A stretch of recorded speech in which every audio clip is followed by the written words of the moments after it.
আসসালামু আলাইকুম রহমতুল্লাহি ওয়া বারাকাতুহু। সূরা আল ইমরানের ৮১ নম্বর আয়াত থেকে ৯০ নম্বর আয়াতের বাংলা অনুবাদ। আর স্মরণ করো, আল্লাহ তাআলা যখন নবীগণ থেকে অঙ্গীকার গ্রহণ করেছিলেন যে, আমি তোমাদেরকে কিতাব ও জ্ঞান থেকে যা কিছু দান করেছি, অতঃপর তোমাদের সাথে যা আছে তার সত্যায়ন করার জন্য তোমাদের নিকট একজন রাসূল আগমন করবেন। অবশ্যই তোমরা তার উপর ঈমান আনবে এবং তাকে সাহায্য করবে। তিনি বললেন, তোমরা কি স্বীকার করছ এবং আমার অঙ্গীকার গ্রহণ করছ? তারা বলল, আমরা স্বীকার করলাম। তিনি বললেন, অতএব তোমরা সাক্ষী থাকো, আমিও তোমাদের সাথে সাক্ষী হয়ে থাকলাম।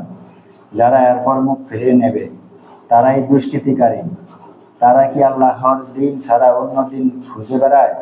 অথচ নবমণ্ডল ও ভূমণ্ডলে যা আছে সবই ইচ্ছায় অনিচ্ছায় তার অনুগত মেনে নিয়েছে। বস্তুত তাদেরকে তারই দিকে ফিরে যেতে হবে।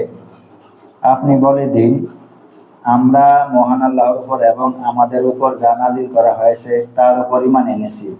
আর যা নাজিল হয়েছিল ইব্রাহিম আলাইহিসসালাম, ইসমাইল আলাইহিসসালাম, ইসহাক আলাইহিসসালাম, ইয়াকুব আলাইহিসসালাম ও তার বংশধরদের উপর, আর তাদের প্রতিপালকের পক্ষ থেকে যা দেওয়া হয়েছে মুসা আলাইহিসসালাম, ঈসা আলাইহিসসালাম ও অন্যান্য নবীগণকে। আমরা তাদের কারো মধ্যে পার্থক্য করি না। বস্তুত আমরা তারই অনুগত। যে ব্যক্তি ইসলাম ছাড়া অন্য ধর্ম অন্বেষণ করে তার থেকে তা কখনো গ্রহণ করা হবে না, আর সে পরকালে ক্ষতিগ্রস্তদের অন্তর্ভুক্ত হবে। মহান আল্লাহ কিভাবে এমন জাতিকে সঠিক পথ প্রদর্শন করবেন যারা ঈমান আনা, রাসূলকে সত্য বলে সাক্ষ্য দেওয়া এবং তাদের নিকট স্পষ্ট প্রমাণ আসার পর কুফরি করে। আর আল্লাহ তাআলা জালেম সম্প্রদায়কে হেদায়েত দান করেন না। এমন লোকদের শাস্তি হলো, তাদের উপর আল্লাহ, ফেরেশতাগণ এবং মানুষ সকলেই অভিসম্পাত। তারা তথা জাহান্নামে চিরস্থায়ীভাবে থাকবে। তাদের শাস্তি হালকা করা হবে না এবং তারা এতে অবকাশও পাবে না।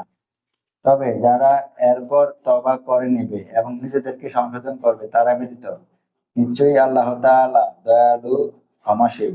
নিশ্চয়ই যারা ঈমান আনার পর কুফরি করেছে এবং কুফরি বৃদ্ধি করে চলে, কখনো তাদের তওবা কবুল করা হবে না, আর তারাই হলো পথভ্রষ্ট।